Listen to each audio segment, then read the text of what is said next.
Ooh, Ash, you made it. Yes, I did. Just in time, too. Oh. Okay, so hello everyone. So what we're going to do today is do this contest, which is just like an introductory natural language processing contest from Kaggle. If you were looking at it and read it, basically we're just going to have a bunch of tweets and we want to categorize them as either a disaster tweet or not a disaster tweet. So this one is on plus side, look at the sky last night. It was a blitz, which is not a disaster tweet. And then you have other tweets like we'll see later that were disaster tweets, and you want to differentiate between those two. The model that I did doesn't do too well. It's only a 79%, which is very average, but it can be optimized pretty easily. So if you're interested, there are definitely a lot of things you can do on top of it. And I expect that it shouldn't be too difficult to get to like around 90% or so. But I guess, you can find that out later. Just to get started, everyone should have like opened up the link to get to Google Colab over here. And you just have to like make a copy of the notebook because you can't save on my notebook. You have to save it onto your Google Drive. And if you've never used Google Colab, it basically allows you to run Jupyter Lab notebooks on the cloud, so your computer isn't like melting. And it's also really helpful for deep learning because they give out free. They let you use GPUs for free, which can be very helpful. Later on, it might be helpful, depending on how complicated your architecture gets, to like change the runtime type to be a GPU. But for now, I think it's probably all right just to leave it onto no hardware accelerator and just use a CPU. And so I have this first block here, and that's just going to install all of the libraries that we're going to use. And this is necessary just to allow us to save files to Google Drive once we're done and submit our answer. And then we're going to use CUDA if it's available, but there's no need for it right now. And then also set our random state for reproducibility. So if you wanted to reload this workshop and redo everything, then all the random values would end up being the same and you'd get the same result, and it's not random. So you can just run it by doing Shift Enter, and then it'll have like this spinning thing. And you see over here now it's like initialized, and it's going to download and install things that we need over here. So for the people who just came in, make sure that you get onto Google Colab. I put a link to the GitHub place, and then there's a link to Google Colab here.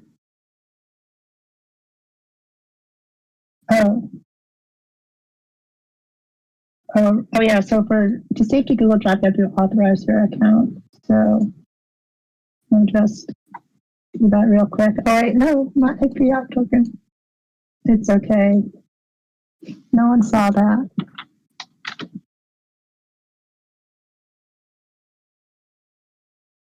Yeah, I mean, I hope none of you authorized yourself on my account.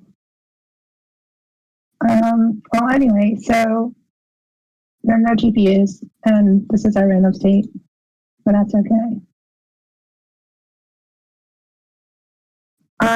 So I guess now we'll just start off with the data exploration part over here, step 1. So this code block I pulled out for you. We're just going to take the training data that I got from Kaggle, and basically it's just, you can see there's a keyword, location, and then the text, like our deeds are the reason. and then target. So in this case, 1 is a disaster tweet and 0 is not a disaster tweet. And then ID, which is, it's not the index, it's like the ID of the tweet, which I don't know where that came from, but it's there. And then, so first off, we're going to look at the first 10 keywords that we have that are unique, just to be able to like see what we have to work with. So, I saved this inside of DF40, and this is using a pandas data frame if you were at Lawrence's workshop. But with pandas, you have this handy function so first we want to select the keyword column, which is, it's kind of like a dictionary where you can put keywords over here and you get the column, and then you can use the unique, how do you spell unique? Unique, there we go. And that'll give you all the unique keywords. But if you only wanted the first 10, we can do another subscript after that and get the first 10 indices. And then that's going to be these. So at this point, I guess you should fill that in yourself too. But anyway, so there's a lot of not numbers, which are just like, we don't have to give it to you. If we wanted to count it, we could do something like group by unique and then count. Wait, group by keyword count, something like that. Like keyword access is 1, and then count. So, that's all right. We don't have to do that. But anyway, so you can see some of these keywords are probably pretty useful, like accident, aftershock, airplane accident. That could probably be an indication of a disaster occurring. If we do the same thing for unique, then it's not necessarily that interesting. Maybe like some places have more disasters than other places, or if you have like a certain date with a location, but this is probably going to be much more random and less useless. It's also important to kind of take a look at your text, because there's like a lot of random stuff that we might want to remove from it. And so if we want to just look at the first 10 of them, we can iterate over the text column like this, and then we're just going to print.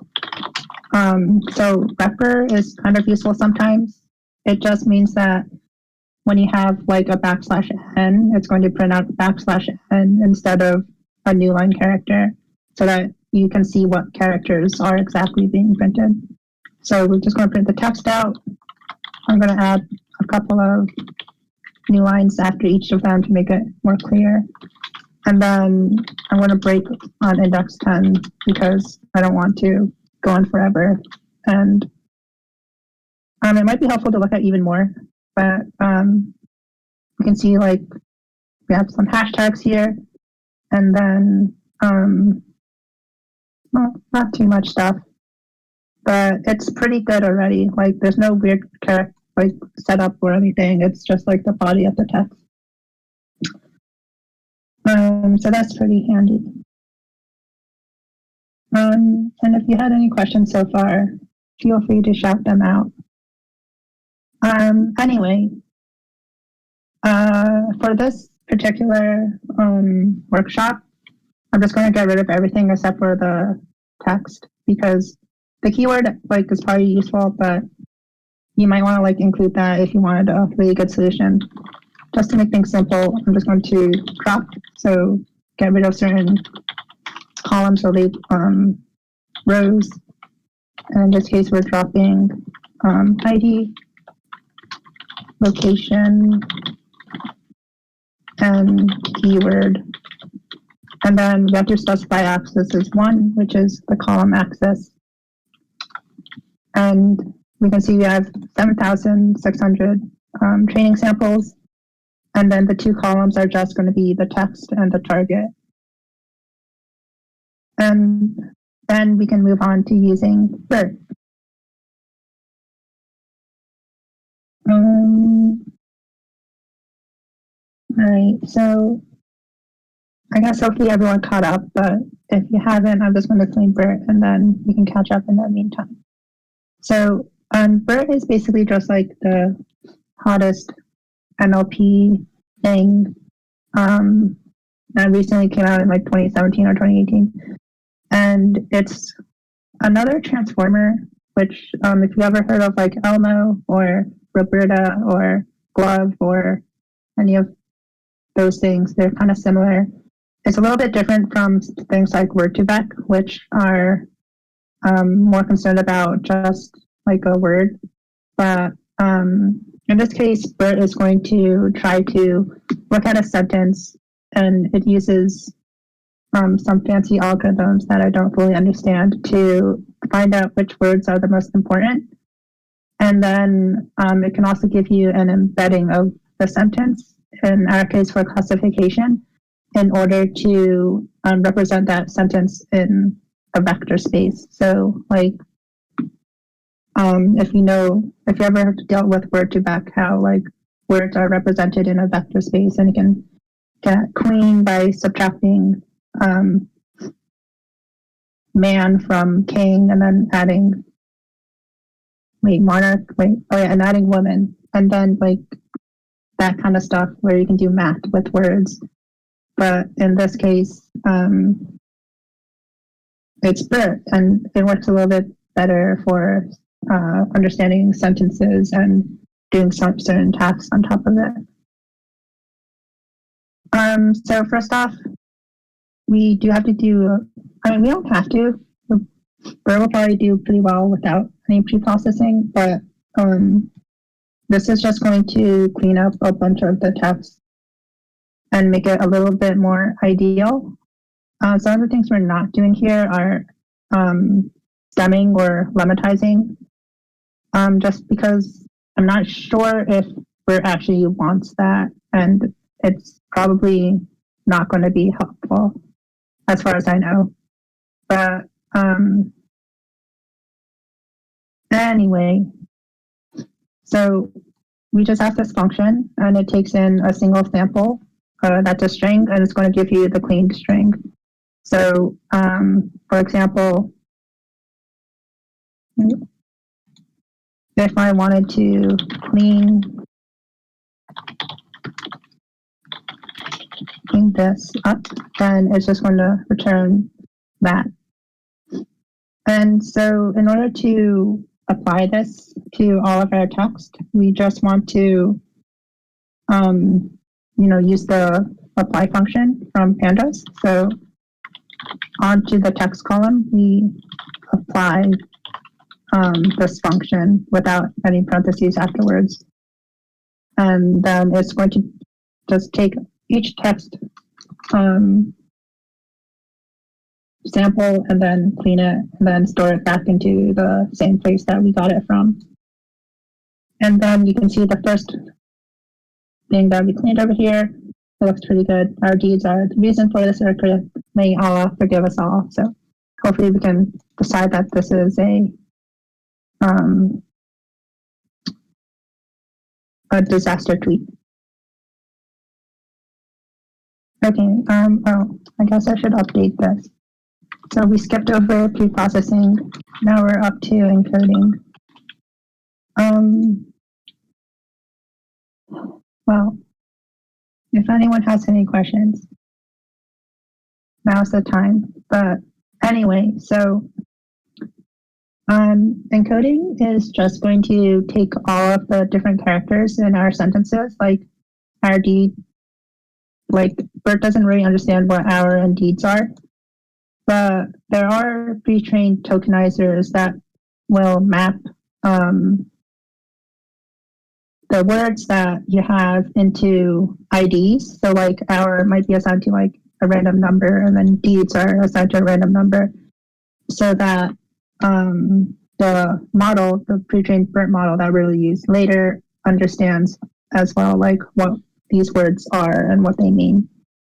We're also going to add some tokens to our samples. So this class and SEP token are used. So you need SEP before and after each sentence inside BERT. And then class is, you can put that at the beginning of your sentence, and it will do classification on it. That's as far as I know. So in this case, we just put one class token at the beginning, one SEP token at the end. We also have to make sure that all of our samples are the same length, and to add tokens to make them the same length. And then an attention mask is just going to tell BERT which tokens are real tokens and which tokens are fake tokens that we padded. And then if we had too many tokens, like we'd have to handle that somehow, like either truncate them or split it up into multiple sentences, something like that. But tweets are very short, so we don't even have to worry about that. Just to be safe, we can specify that we're going to truncate. First thing is we'll download the tokenizer, which is from the Hugging Face place, which I put a link over here. You can get like all the information about the Stillbert and the API from them. And they just have like a bunch of pre-trained natural language processing models that are pretty handy. Oh yeah, I also just want to mention that BERT Normalizer is a thing that can clean all of your text for you as well, and you don't really have to do it yourself. But our cleaning function does some more stuff, so it might be slightly better. I don't know. Anyway, so at this point, we just want to make a function that takes all of our samples and then converts it into encodings so that we have our encodings here. And so you'd want to reference the API for the tokenizer at this point, but I guess I can just tell you what you need to pass in. So first we need the text. So the text that we are going to tokenize. And then we just have a lot of options. So add special tokens. That's going to add the class, SEP, and the class and SEP tokens that I mentioned earlier. And then we want to pad. So we're going to make padding true. We want to truncate because we need to make sure that all of our tokens aren't too long. In this case, it doesn't really matter, but I'll leave that on. And then we want to return an attention mask.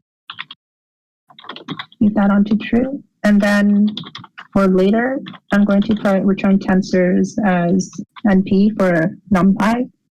And that's going to return everything as NumPy tensors for arrays, just to make things easier later. Then to encode everything, we just have to pass it into our function. So encode text on the text column. Oh, and then to a list, because we specified this has to be a list. And if you pass a, so if you didn't have the to list over here, it's going to give you an error. Because it's expecting a list, but we're giving it a pandas series, and so pandas has this function to list that's just going to, oh, now what's wrong? Truncation. You spelled truncation wrong. Oh, thank you.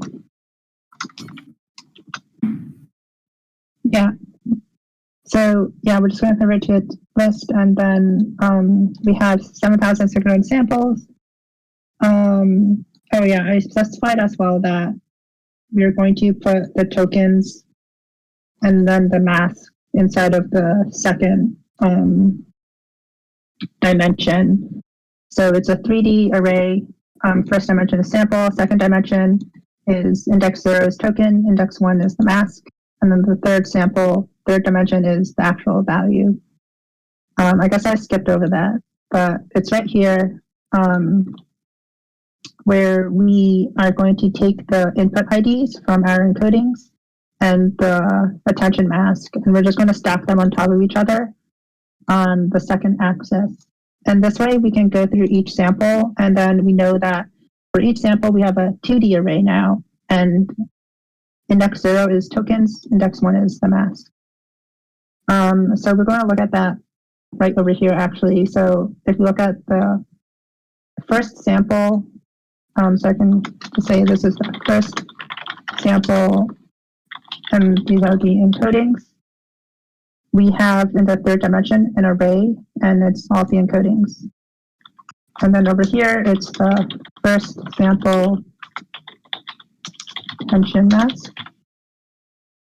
And it's just a bunch of ones and zeros. So the ones mean that these are real tokens, and then the zeros mean that these are padded. So it corresponds to all of these zeros over here.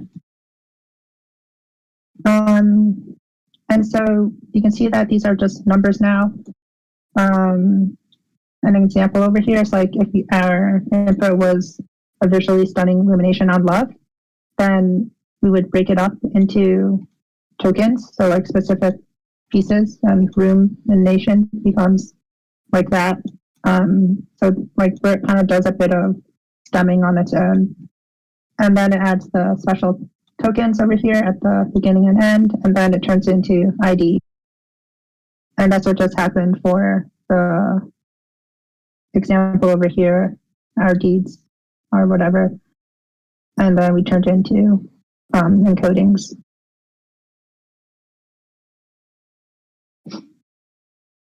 So I hope that everyone got up this far, but we are now up to embedding. Exciting. So far, this isn't too special what BERT's pre-processing has done. But embedding is where you take, as far as I know, it's where you take the sentence and the words in the sentences, and then embed it into a vector space that allows us to treat sentences as mathematical objects that can be compared to other sentences. So we're going to use another model from Transformers, the same pre-trained model as our tokenizer. I forgot to mention we're using Distilbert, which is supposed to be a little bit smaller and a little bit faster and better. Well, not better, but a little bit faster and smaller than normal BERT.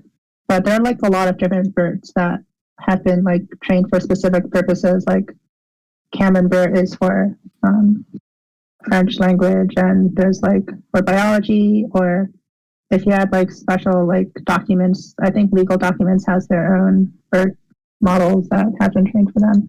So there's a whole bunch, but Distilbert is like kind of general purpose English language and a little bit smaller than normal.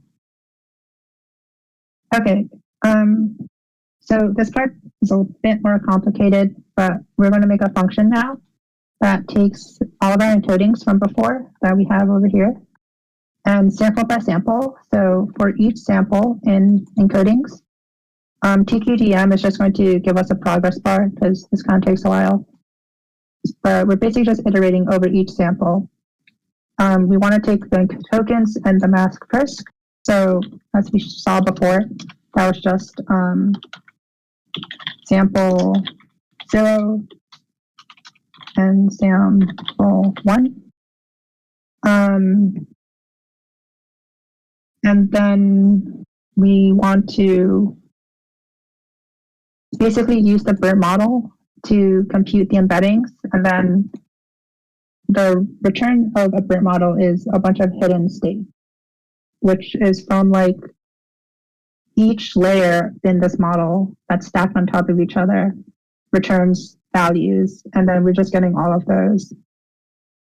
And then later on, we're just going to take the first one, which is the last layer, I think, or no, this might be referring to class. So like the first token and then we're slicing out something from there and turning it into a numpy.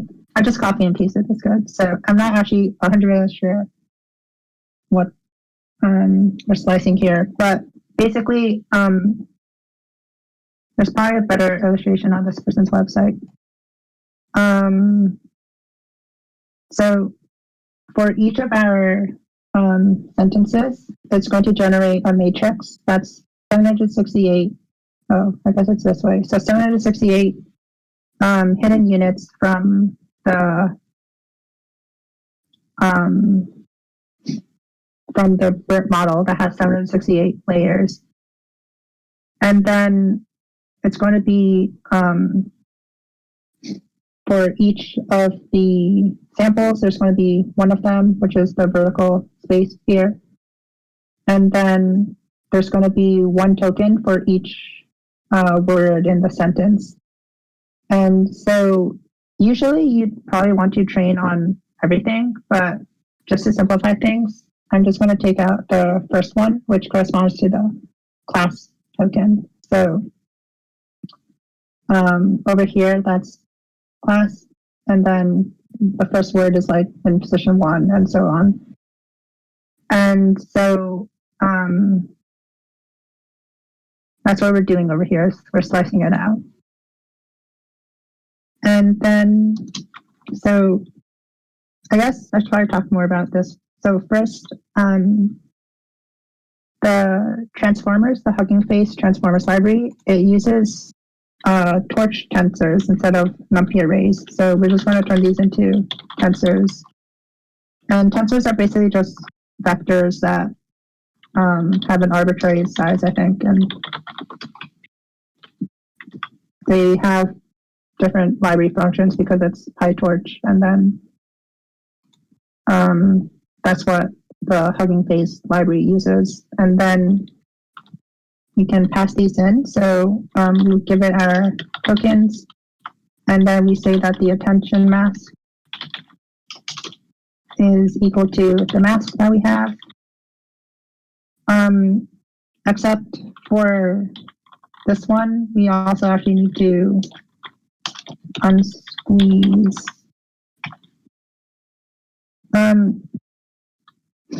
So to be honest, not sure what this does, but sometimes you have to reshape your data whenever you're using different models. So in this case, we are, I think, adding another dimensions, and that's what BERT expects. So that's what we'll give it. And so this should work. Oh, and at the very end, again, we're just going to stack everything back into a numpy array because I've been appending it to a list in here. And so over here, we're going to just train on the first 500 samples just to begin with. So we can play around with our model more quickly. And then at the very end, you'd want to train on all of the training samples and then run your model on the test set just to get the best performance. And so for this, we're just going to use our function that we just defined. So embed encodings, and we just need to pass in the encodings. And so this is going to take a second. You can see the progress bar that we got from TQDM. And in this case, it's like about 40 seconds total for just 500. So you can imagine for 7,000, it's going to be like 5 minutes or so.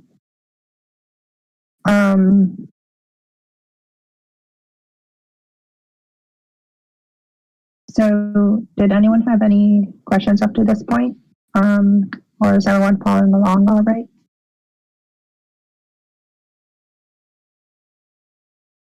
Oh, I should probably also mention that you can also get my solutions here if you missed something or want to go back to something, or you can just ask about it and I can probably answer it.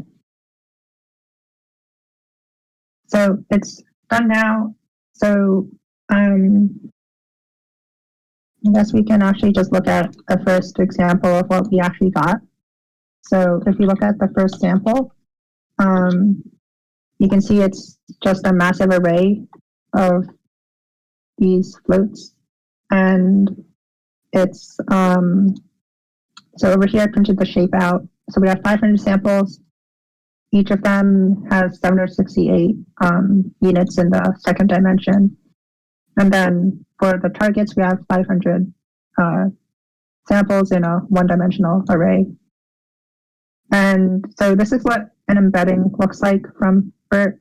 It's kind of like just like another embedding you might have seen in other places, where it's like a vector with a whole bunch of numbers, and this kind of just is supposed to represent the class of the sentence in our case. So that's what we're going to train on, and to try to predict 1 or 0 value. To do that, we're just going to use a library from scikit-learn, which is like a machine learning library that has a bunch of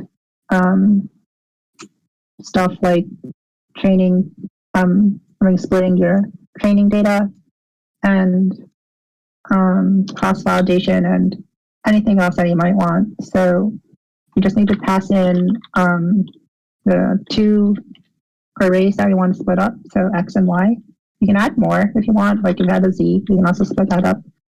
And then I'm just going to put in a random state here to make sure that this is reproducible. So you can put in any number you want. And then we're going to stratify. And stratification just means that each of our groups X train, X val, and then the corresponding Y values. They're going to have the same proportion of class labels. So same proportion of disaster tweets compared to not disaster tweets. In our case, the data is actually not too badly distributed. So if you didn't stratify, it's probably fine. But especially if you only have like a few samples of one class, then stratification becomes important. We could also like pass in more attributes. If you look at scikit-learn's library, like just Google like sklearn train test split, and there's a bunch of stuff over here. We can specify like the test size, which by default is 25%, or you can change it to whatever you want. And you can see now we have our X values. For training, we're going to use 375 samples. For validation, 125. They each sample is an array or a tensor of 768 values. And then the Y values are the same length. And so validation is just going to be used by us to check how our model's doing before we finish it. And then the test set, which Kaggle gave us and we don't know the answers to, that's how we're going to evaluate our final model and see how well it performs on completely unseen data. So like if you're ever doing like data science research, then so I hear it's really not good to use your test data before the very end, because you can introduce bias even though your model has never seen the data. You've been training different models on the data. So then you might have a model that is just really good for your particular test set that you're able to fine tune without actually like running like the fitting later on. So that would be bad. Also, this is just going to stack everything into NP arrays again, just because I think NumPy arrays are a lot easier to work with. All right. So that was splitting training and test data.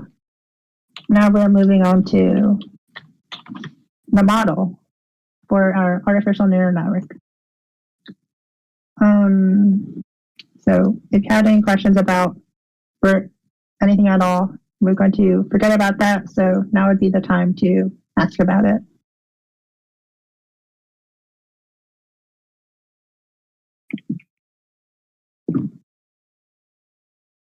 Okay, so an ANN, an artificial neural network, it's basically the simplest kind of neural network, which is the simplest kind of deep learning that you can really get.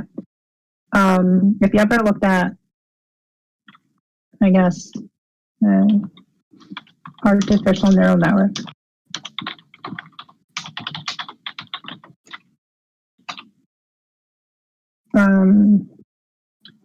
So it's like this. You have a bunch of inputs.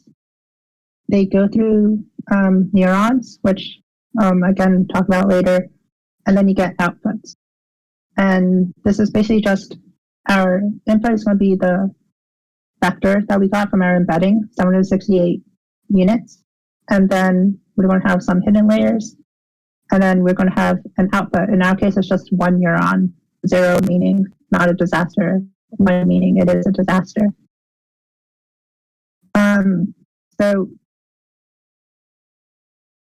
over here, we're just going to make a function that will build our model.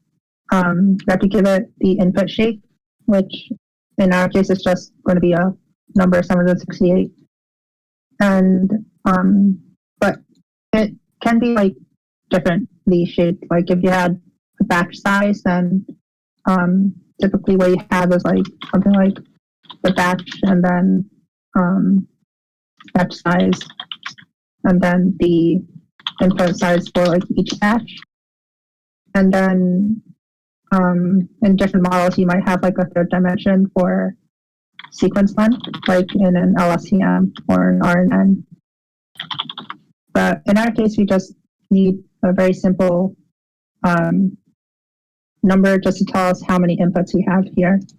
So we're going to put that into our model here, which is a Keras model from TensorFlow.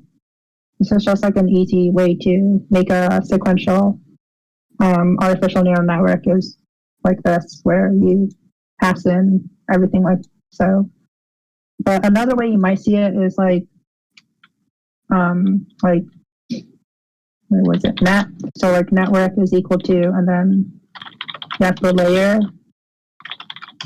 and then you pass in like the previous inputs from the previous net. So like you have another one up here, and that's pretty much the same thing as what we're doing here, except this way we don't have to define a bunch of variables. So the input shape we pass into an input layer. It does nothing. It just gives us an input layer. And then we're going to have, you can do whatever you want actually, but I'm going to make one dense layer. So that's going to be like our first hidden layer in here. And I'm going to make it like however big you want to make it. So like 128 neurons or 64, 32, 16, or you can even just do like, you don't even need a dense layer. You could just have like the output layer and it would actually work about the same. ANNs aren't necessarily the best model for this, so it doesn't really make a big difference. But you do need an activation function. So for our hidden layers, we're going to use ReLU, which is rectified linear unit. And it looks like this. So for our embedding, if you remember, we had like a bunch of different numbers. We're going to, well, first it's going to go into the neuron, which is going to apply a function to it, which will change its value. But the output of that gets passed into an activation function, which is pretty important. ReLU is pretty common for hidden layers, where if you have a negative value, it's just 0. So we don't care about negative inputs. The negative neurons just like turn off basically. And then if it's positive, then it's whatever the value is. So we only care about positive outputs basically with ReLU. But there are some other ones, but ReLU is pretty common. And we can give it like a name over here. So hidden layer 1. Next, we're going to have a dropout layer, and I'm just going to do a 0.1% dropout, so 10% of the neurons are going to drop out. And what dropout means is just when you're training, 10% of the neurons are randomly going to not fire. They're just going to be turned off. And the reason why you want to have dropout, or you might want to have dropout, is just to prevent overfitting. And it's a form of regularization. So what that means is you're not going to have a specific neuron that's going to memorize some specific data and always fire like really hard and then give you the right answer just because it was able to memorize what inputs you have. Every so often, you're just going to turn off some neurons so that you make sure that all the neurons are properly predicting the output and it's not relying on any one neuron too much. So I hope that made sense. If it didn't, ask me anything. Afterwards, you can oh yeah, go ahead. So how do you decide how many hidden layers you need for a neural network? It's pretty complicated if you want to get into it. I just chose it because, 120 is a nice number. But you can experiment with it. So that's how you would usually decide. Is that's why you have a validation set. Is like you try it out, and if it doesn't work so well, then you can try a different one. A lot of times, what you might do is you might build 10 models with slightly different hyperparameters, so slightly different architectures here, and then see which one performs the best. And there are also algorithms to learn the hyperparameters for your model. So you can do machine learning on top of machine learning in order to just find out which of these are the best for your data set. Got it. Yeah. So in our case, an ANN is simple enough where most of the work is just being done by BERT. So it doesn't actually really matter what we do here.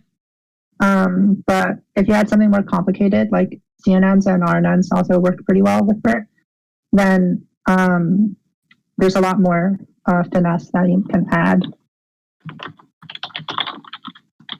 And we can also add more layers afterwards. You can have another hidden layer here with 32 units and some more dropout layers. But I'm just going to leave it at one hidden layer so that it trains a bit faster.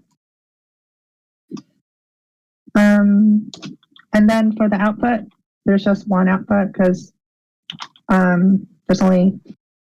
we're just predicting whether or not it's something. So that's just a 0 or 1. And in that case, we have to use, or we don't have to, but the most common the activation function to use would be sigmoid.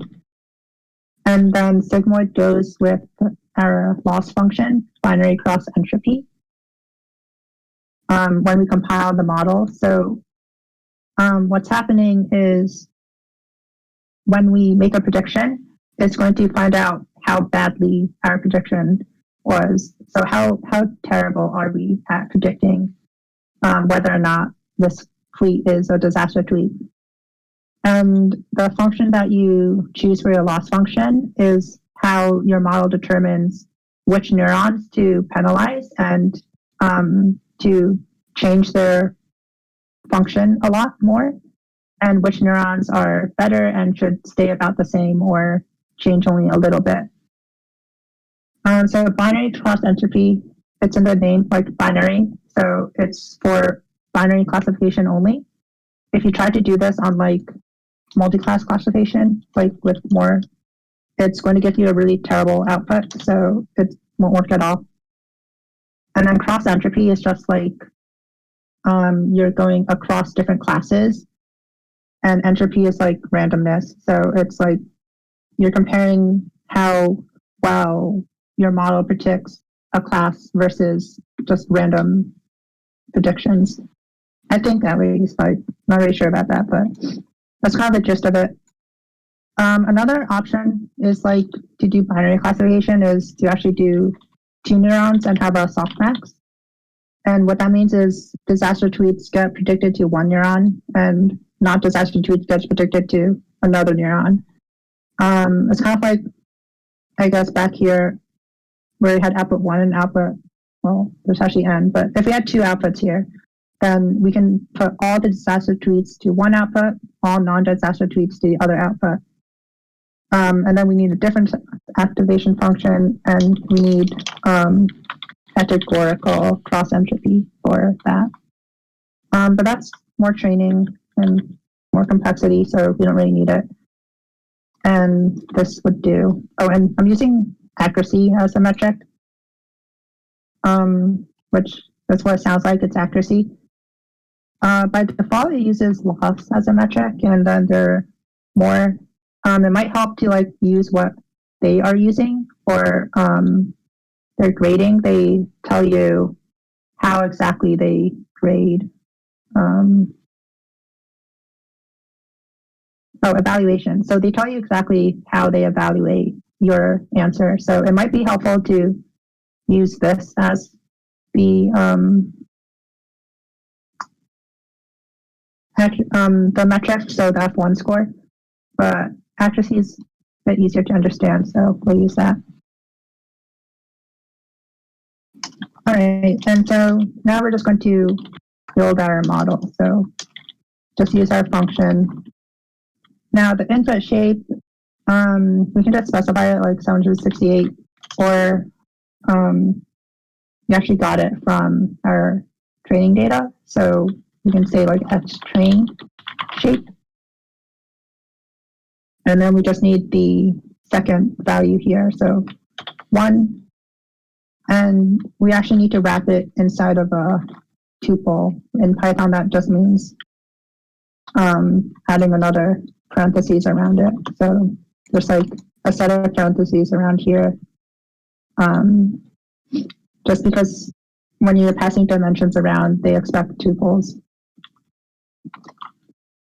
And then the summary function just tells us what our architecture looks like. We have 100,000 parameters that we're training, and it's pretty simple. We just have a dense layer, dropout layer, and then our classification, which I guess I can give this a name.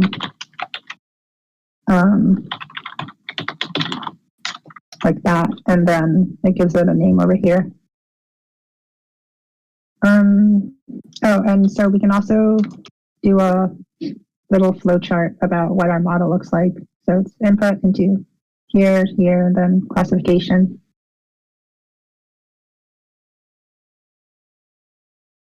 All right, 10 minutes left. We are about on time. Can you explain the classification a little bit? I think I missed it.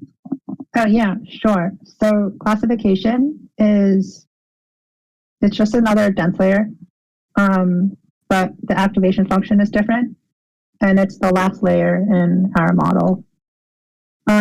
So what you get from this hidden layer, or this dropout layer more accurately, is from each of these neurons, it's going to send you another value, kind of like the embedding over here. It's going to like send you like some numbers over here, and you have 128 of them, so it's going to send you 128 different values. So your model needs to decide using those values whether or not this tweet is a disaster tweet or not a disaster tweet. And that's what this final layer is doing, is it's going to be connected to everything on the previous layer. That's what dense means, it's connected to everything.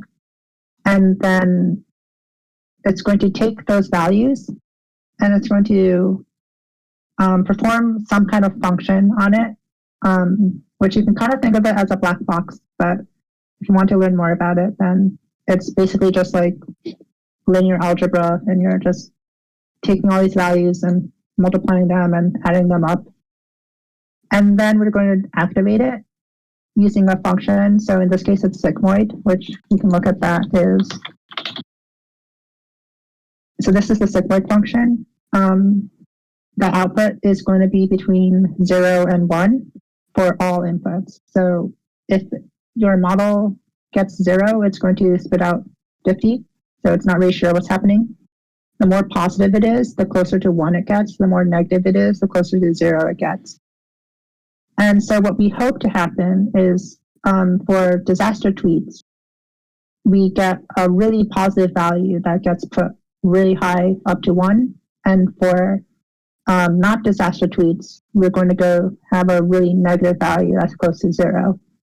And for things that are in the middle, it's going to kind of just be somewhere in the middle. So we're just going to have to like guess, like if it's at like 0.3, then like we're just going to say it's a 0 because it's probably a 0, even though it's about the middle.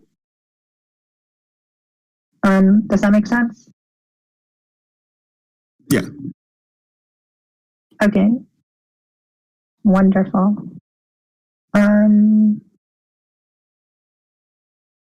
All right, so that's our model. It's very simple. So now for training, we're going to just add an early stopping function here, which is going to look at validation loss. So there are different things that you can look at. So like accuracy or whatever else.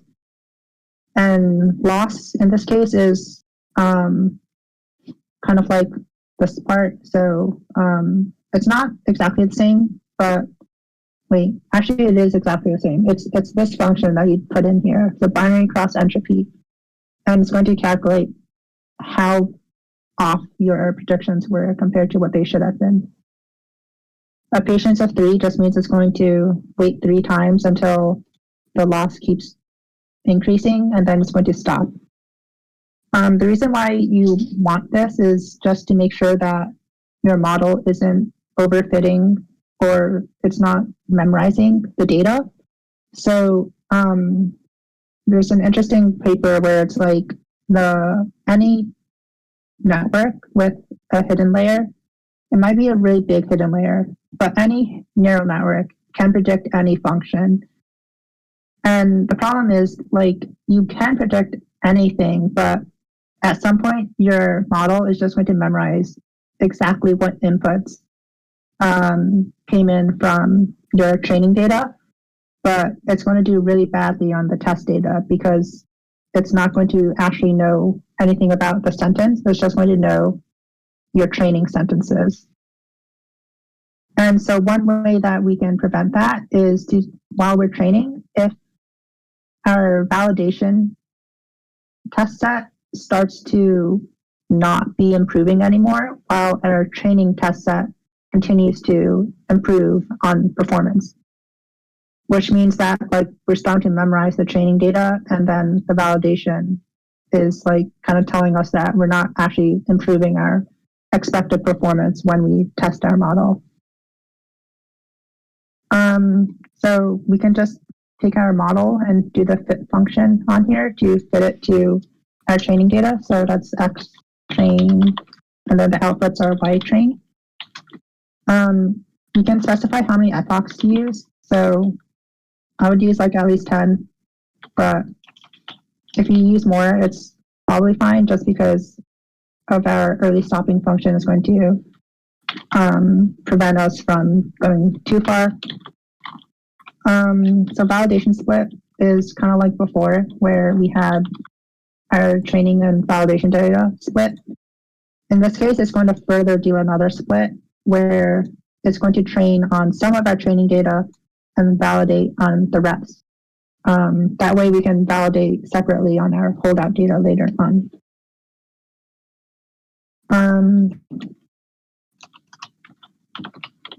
Next, we need to pass in our callbacks. So we can pass in a whole bunch of functions. In this case, we just want the early stopping callback. And you can specify to shuffle between data sets, which is important for LSTMs because the order that your data comes in does matter for LSTMs and other models that have memory. And ANN doesn't have any memory, so it shouldn't really matter if you shuffle it or not. So we can just leave that to false. And then this is just going to plot our results after it's done. And so you can see it actually only stopped on epoch number 7 out of 30. So the loss stopped, or val loss, which is our stopping function, it stopped decreasing at this point. So it went to 32, then it was increasing. So then it just decided to stop here. Validation accuracy got to 85%, and then it's actually higher than our training accuracy of 84.8%. And then you can kind of see the model actually over time. So at first, training was down at like 67, which is pretty random, which is what we expect. And then after our first iteration of training, we basically got 85% accuracy, and we never really improved. So if we actually only did like one epoch, we'd get like about the same. Oh, I actually have to recreate my model over here. You get about the same validation, so 80%, not quite as good. So you might want to add a couple more there. But like the early stopping would stop it anyway, so it's all right. All right, so now that we've trained our model, we can use it on the validation data that we separated ourselves back up here. So now we're up to validation. And so to evaluate, it's pretty simple. We just have to pass in the data, so xval, yval. And you can see that the accuracy is 85%, which is good because it's about the same as what we were getting in training. So if this was much lower than what we're getting on training, then it's probably due to overfitting because we've just memorized the training data. So now we actually need to, if we want to get predictions out from our model, we need another function that's pretty simple. So if I just use our model to predict the first thing,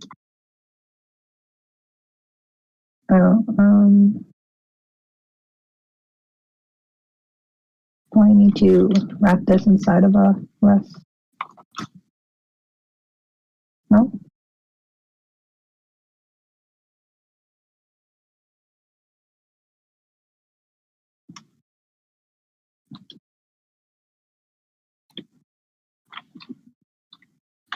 We can expand the dimensions. It's np.expand dims. Or I'm just going to pass in 2 values just so that we get the right dimensions. Okay, so this is actually passing in 1 value. So that's exactly what we want. So you can see the output here is 86 or 0.86, which is 86% disaster tweet.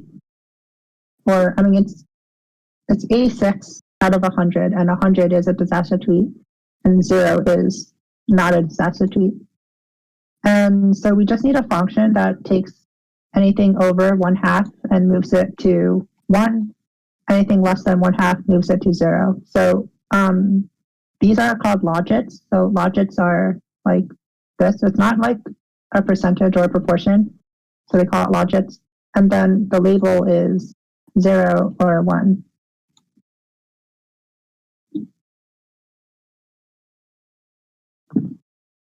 So TensorFlow just has some functions that allow you to compare tensors. So we're going to take this tensor, which is just like so this is the tensor, it's just a single value. So we're just going to take the first value out of the single value and compare it to 1/2. And if it's greater, then we do 1. If it's not, then 0. And when we use this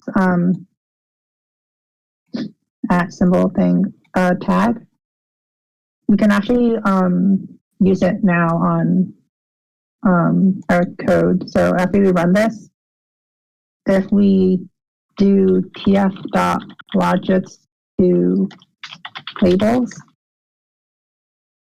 I think this should work. Oh, it doesn't. You can look that up later, but you should be able to get to it somehow inside of TensorFlow, because it registers it with. Oh, it's probably tf.function.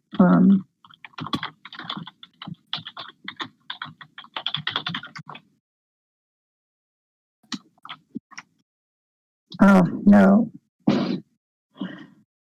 Well, that's all right. We don't need that, but we just need that to make our predictions. So we can define another function, takes in a model and our data, and we're just going to predict all the logits and then apply logits to labels to everything inside of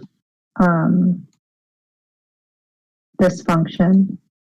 So I guess we didn't actually need this declaration part, but I'm going to leave it there. It makes me happy.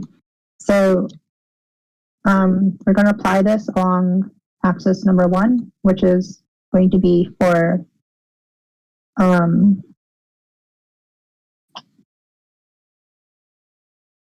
wait, why is it axis number 1? Not sure, but we want to apply it to each of the logits and get a prediction.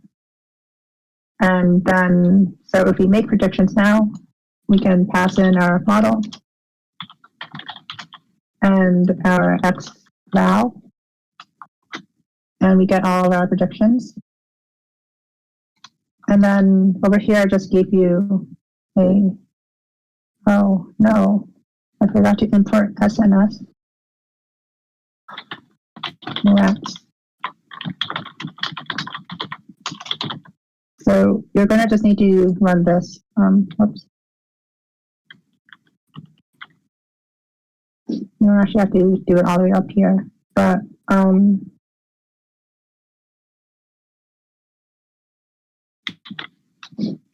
so we're going to import Seaborn, which I forgot to include, and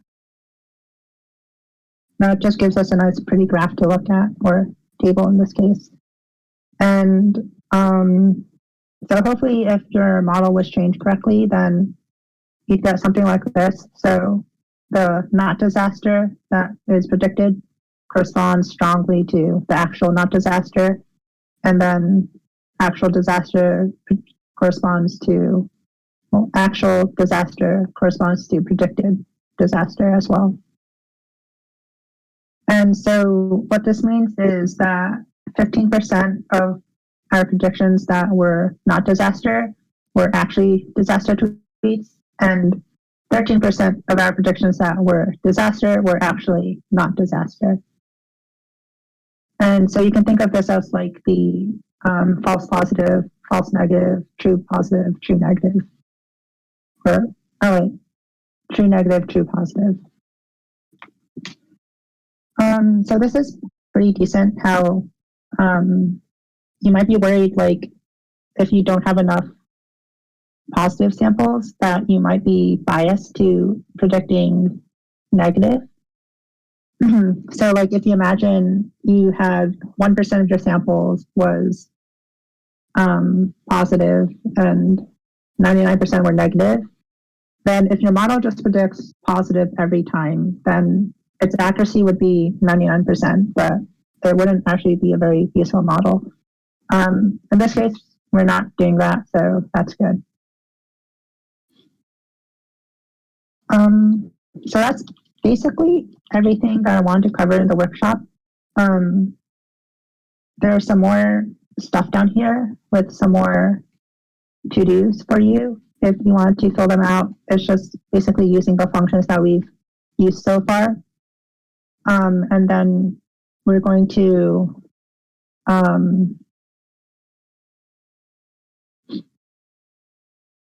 oh yeah, so down here we're going to load the test data set and run the model on the test data, and then you can submit it to Kaggle. It's probably going to be just the exact same thing as before, but it'll take a bit longer. So I guess you can get started on that. And thank you everyone for sitting through my workshop. If you had any questions about anything we did so far, then now would be the time to ask.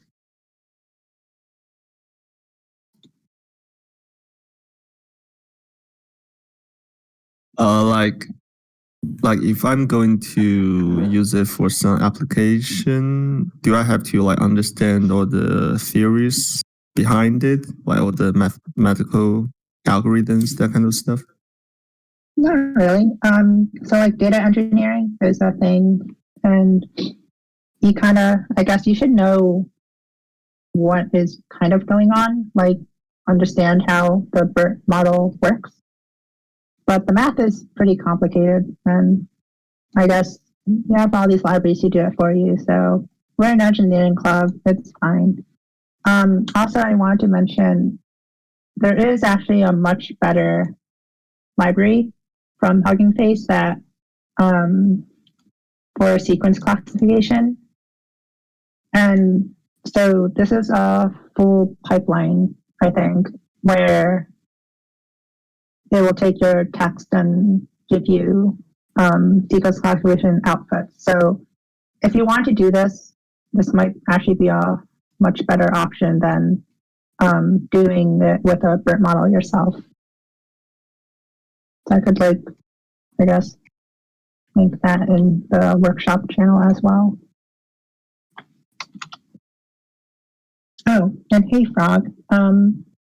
Yeah, I guess if you had any questions, there's the solutions notebook, and you can ask me anything for the remainder of our time tonight. Thank you, Charlotte. It's a good workshop. Very informative. Wow, thank you, Ash. What a compliment. That's definitely. All right, see ya. Bye. Thank you. Sure. Charlotte.